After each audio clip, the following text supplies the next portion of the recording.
When we look at the world, we often feel surrounded by bad news, poverty, war, disease, inequality. The headlines make it seem like everything is getting worse. But Hans Rosling always said, the world cannot be understood without numbers, and it cannot be understood with numbers alone.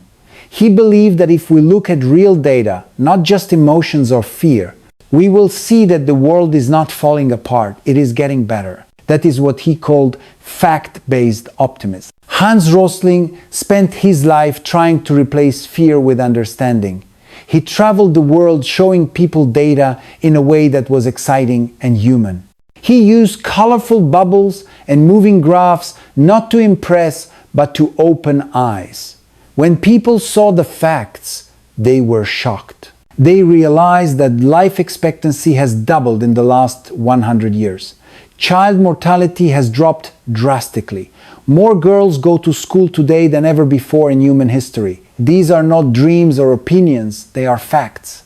He used to say, "You're not stupid, you're just ignorant." And ignorance is not a crime, it's a chance to learn. Hans wanted everyone, from students to presidents, to think critically and to use evidence before believing in negativity. Because once you see the numbers, once you understand the progress, you begin to feel hope. Fact-based optimism does not mean ignoring problems. It means seeing them clearly in the context of progress.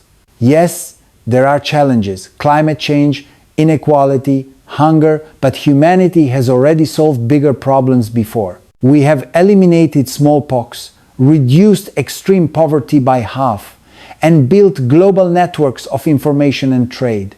The facts show that we can improve the world, and that gives us reason to act, not to give up. Hans Rosling believed that optimism powered by facts is stronger than fear powered by misinformation.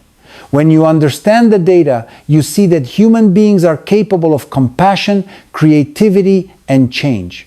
He taught that knowledge should make us humble, but also confident, because knowing the truth about the world is the first step to making it even better. So, when you look at the world today, don't let your mind be trapped by dramatic headlines. Look at the data, the evidence, the quiet progress happening everywhere. That's what Hans Rosling wanted us to see, a realistic world, not a dark one. A world where progress and problems exist together and where hope is not naive but informed. That is the true power of fact-based optimism. To see clearly, to think critically, and to believe that the world, guided by knowledge, can continue to improve